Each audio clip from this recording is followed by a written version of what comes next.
Hey folks, out again in the middle of Japan, well not in the middle, Yokohama, and thought I'd get out of the house today because I just wanted to, go and take some pictures. More trains, but anyway, I'm going to be shooting today with the iPhone. Yep, it's a great little camera. Very underrated, but the one aspect or the one feature that I'm going to be shooting today, panorama mode. Probably about a 20-minute train ride into Yokohama, so let's go.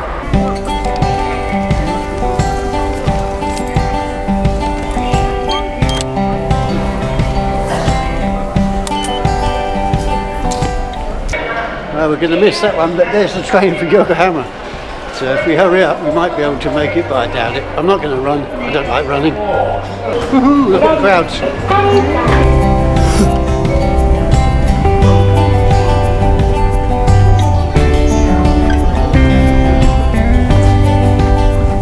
Well, we missed it.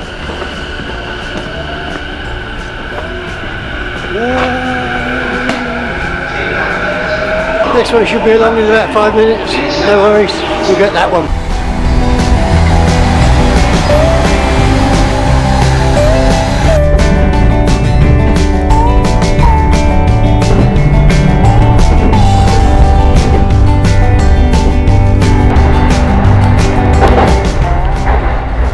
This is Sakuragicho, which is just outside of Yokohama, and I've come here for a good reason, to get a skyline shot of the city. It's the middle of the day, but it should still work. Let's see what we can get. Okay, this is Sakuragicho. It says probably about a 5-minute stop outside of Yokohama, and there is a pier, Sonobashi Pier I think it's called, and we're going to go to that place. The aim of today is I just want to show people what I believe to be the correct way to take panoramic shots with an iPhone. The modern cameras in the iPhones are awesome, and you can get great results, but if you capture the image wrong at the outset, it just makes life a bit harder. So just come out today, a bit of fun, going to shoot with an iPhone, do a bit of iPhoneography and share it with you guys, so let's get on. Here we are, Sakuragicho.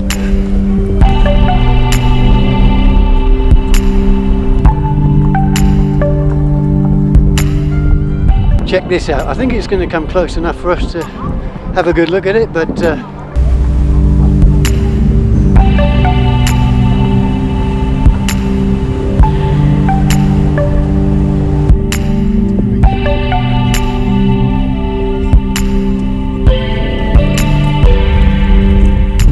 all levels of professionalism. Oh, hello.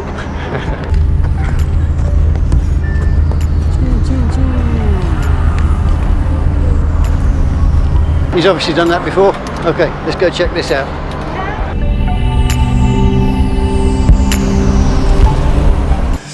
Okay, now the key point to this, the key factor with shooting a panorama is stability, and not just stability, but the level. Everything has to be absolutely spot on with regards to having a level base, as it were, and so whilst the position of your tripod head is obviously very important, I would say the most absolute importance is with regards to the base, the general base of your tripod. And here you can see now I've just set the tripod so the base of my tripod is awesomely level. One way of making sure that you're absolutely level is to have one of these little spirit levels here, and you'll see that it's just, normally it's fitted so that you can just put it onto the hot shoe of a camera, and what I do is I will put that here on my tripod on the head, and if it isn't level, all I do then is I'll just manipulate the the head of the tripod until it is exactly how I want it. Tighten that up, just make sure on top as well it's centrally level. Okay, and tighten things, not crazy tight, but just tight enough so you know it's going to be stable to hold the iPhone. Okay, now the goal of any kind of, like, the theory behind the panorama is that what you need to do is not, when you take your photograph, your panoramic feature photograph or mode photograph with an iPhone, is not to hold the phone as far as you can at arm's length, okay, and spin around squealing and saying how wonderful it all is. What you need to try and do is to try and pivot as close to possible the camera on the same plane as the sensor, which means that you need to try and pivot, if you can, on a needle point, okay, that it pivots around that area. And the best thing that you can use, obviously, is a tripod. Now the iPhone needs to be supported in a way that the sensor sits across the middle of the axis, the vertical axis of the tripod. The bracket, it's a homemade bracket. It's 3 or 4 component parts. One part is the holding bracket for a selfie stick, okay. Another is just an L bracket that you can get from most decent camera stores. And then the third part obviously is the adapter plate that I've got for my tripod. Okay, I'll put all those together, and what I'm going to do with the selfie bit is I attach that so that it's perpendicular that way to the bracket. Okay, and then I'll attach that to my tripod, which I've just leveled. What is absolutely vital is that the tripod itself is exactly on level ground as well. So make sure beforehand that you set your tripod with the spirit level, just to make sure, not just the head, not just this part here, but the whole tripod itself. Because what you'll find is if your head is the only thing that's level, but your tripod isn't, as you swivel around, the level of your head is going to become off, is going to be thrown off. Okay, so make sure above all that the platform, your tripod platform itself, is as level can be. Okay, and what I've done now is I've set this level, and what you can see if I then swivel that around is that it doesn't matter where I go, my level at all times stays spot on. Okay, there we go. Okay, so we're almost good to go, almost. Okay, so all I have to do now is just put the iPhone in, finally, put it into place. Okay, and let's just get to the home screen. Okay, we just slide it in, trying to be as gentle as possible. Get it into position, try and make sure that it's as vertical as possible. Okay, let's go camera, pano. Okay, I'm going to start not so extreme, let's start about here this time. So let's start the pano and off we go again. A nice constant speed on that rotation. You can lean across and see. Ah, yeah, the boat, more of the boat is into it. That's cool. Let's see how that one came out. Oh yeah, I mean, it is talk about extreme. That's just because I wanted to get the boat in.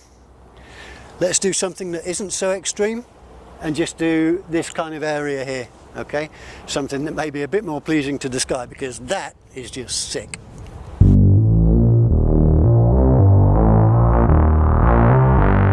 Okay, well, earlier on, I know that I mentioned I was going to do something just a little bit crazy, and what I've got here, I don't know if people have ever heard of it. This is a an auxiliary lens that can be used with the iPhone 6s Plus.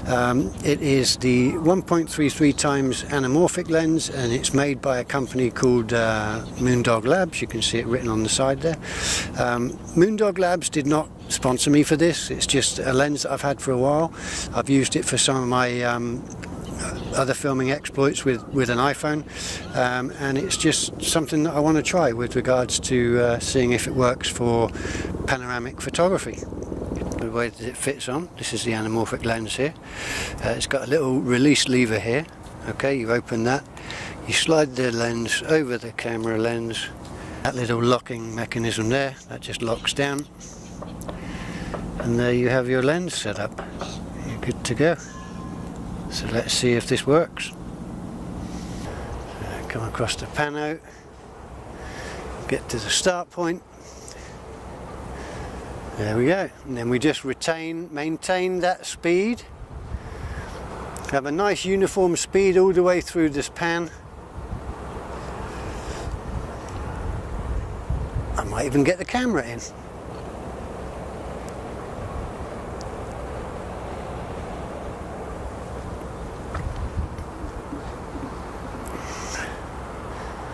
Yes, I've even got you in there.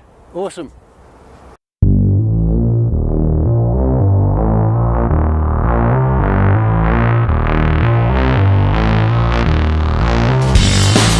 There's just always so much stuff. We get all this lot packed up and off we go.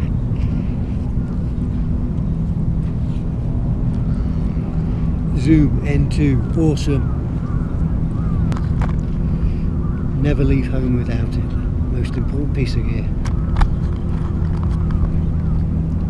Funky spunky. Everything.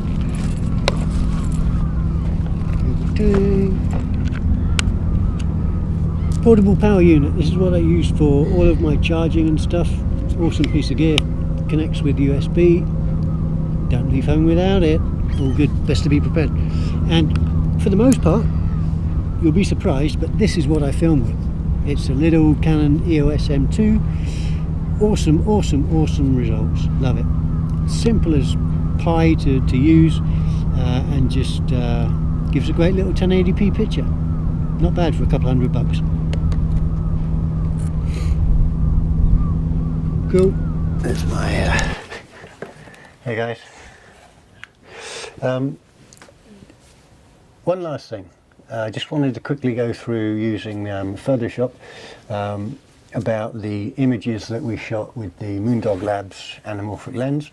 Obviously there's another step that I need to go through in order to get the most benefit from using that lens, and that is de-squeezing it to see the full resolution. And the best way that I can explain that is by using Photoshop. So come on in. Here we are in Photoshop, and this is the shot exactly from the screen. What you'll notice is, compared to the image that I showed on the film, you've got this big shadow here which I removed. You've got these shadows here which have also been removed, and I've cropped out just a little bit on this side to get rid of this other tripod here. I just wasn't in the mood to keep on cloning everything. But yeah, to all extents and purposes, this is the shot in the raw sense from the iPhone. Okay, now I've transferred this and opened it as a TIFF file because I wanted to be as uncompressed as possible. I didn't want to compress it already with JPEG compression before I start editing. I'll present it finally as a JPEG at the end.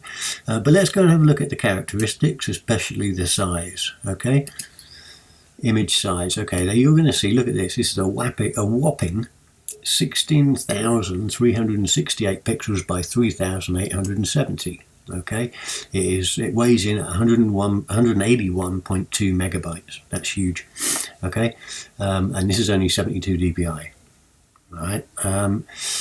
Now, we were using an anamorphic lens, which normally you use in the horizontal plane when you're filming, in your standard orientation for video.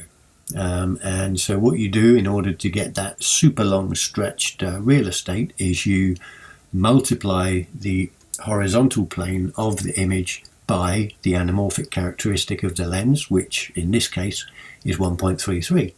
Okay, now when you want to do that and you want to adjust just one of the axes, one of the resolutions of the image, whether vertical or horizontal, in Photoshop you need to deconstrain this the proportions. Okay, if you deconstrain that, it means that you can then manipulate either one of these two without the other corresponding resolution changing to suit that proportion. Okay, now in this case, because I was shooting with the camera in the vertical, I'm not worried about the width of the image. Okay, I'm not worried about the width resolution. I'm more concerned about the height, okay, which at the moment is showing 3870 pixels. Okay, what I need to do is I need to adjust that. I need to resize that, or reconform that to suit the anamorphic capacity, or the anamorphic character, as it were, of the lens used. Okay, all we do is we take this height resolution here, 3870, put that into our calculator, and we multiply that by the characteristic of the lens, which was 1.33 times. Okay, and that gives us a new vertical resolution of 5147.1. I'm not going to worry about the 0.1. Okay, and so what we do then, we put that in here, 5147. Okay, boom. And if we have a look at some of the detail on this, that you can see here, it's only at 12.5%. We can zoom in. I mean, these iPhone cameras, they hold up pretty good, you know. This is 100%. I mean, it's not perfect, it's not spectacular, but it is not bad, in my very humble and honest opinion. Yeah, layers locked, okay. So we just scroll through that way. So yeah, there you go.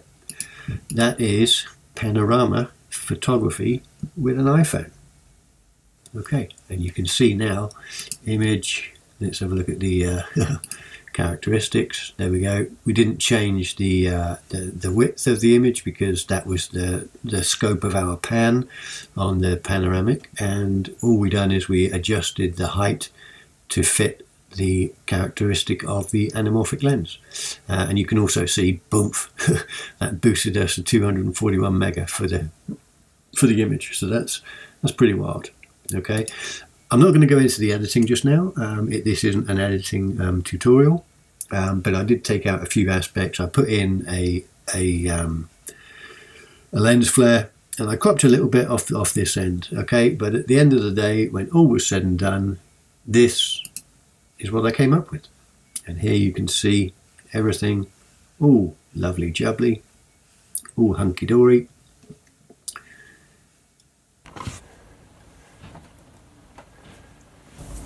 There you go, guys, another video done. Hopefully I'm going to have another video. I'm working on it at the moment. It is about bokeh. Bokeh is the nice soft background and out of focus effects that you get when you shoot shallow depth of field. Particularly works well with macro lens. And seeing as I dropped my nice big wide lens, I'm going to be shooting with a Tamron 90 for the next video. Any comments? Put them below. Don't forget, subscribe.